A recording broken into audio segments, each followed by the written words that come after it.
ಒಂದು ಕಡೆ ಫುಲ್ಲು ಗೃಹಿಣಿ ಥರ, ಇನ್ನೊಂದು ಕಡೆ full modern. What was your shift in roles between Landlord and Cult? Definitely ನೀವು ಹೇಳ್ದಂಗೆ ತುಂಬ ವಿಭಿನ್ನವಾಗಿರುವಂಥ ಪಾತ್ರಗಳೆರಡೂ. And it was a challenge for me. Parallel ಆಗಿ ನಾನು ಒಂದು 3 ಸಿನಿಮಾ ಶೂಟಿಂಗ್ ಮಾಡ್ತಿದ್ದೆ. ಐ ಥಿಂಕ್ ಕಲ್ಟ್ ಮತ್ತು ಲ್ಯಾಂಡ್ಲಾರ್ಡ್ ಮಾಡಬೇಕಾದ್ರೆ I was shooting for Coolie. So it was like 3 characters all together ಒಟ್ಟಿಗೆ. ಅದಾದಮೇಲೆ ಕೂಲಿ ಆದಮೇಲೆ it was only Landlord and cult.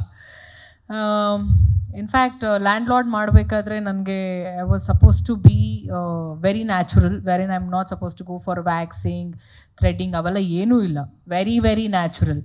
So ಇಲ್ಲಿ ಕಲ್ಟ್ಗೆ I have to well groomed, ಆಮೇಲೆ ತುಂಬ ಪ್ರೆಸೆಂಟಬಲ್ ಆಗಿರಬೇಕು. ತುಂಬ ಕಷ್ಟ ಆಗ್ತಿತ್ತು ಸ್ಕೆಡ್ಯೂಲ್ ಪ್ಲ್ಯಾನ್ ಮಾಡೋದು, ಡೇಟ್ಸ್ ಪ್ಲ್ಯಾನ್ ಮಾಡೋದೆಲ್ಲ. But when it comes to the character, ನನ್ನ ಪಾತ್ರ ಇದರಲ್ಲಿ ಬೋಲ್ಡ್ ಅನ್ನೋದಕ್ಕಿಂತ ಶೀ ಈಸ್ ವೆರಿ ಡೈನಾಮಿಕ್ ಅಂತ ಹೇಳ್ಬೋದು.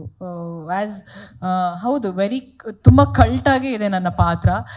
ಅನಿಲ್ ಸರ್ ಮೆನ್ಷನ್ ಮಾಡ್ದಂಗೆ there are 2 shades in the film.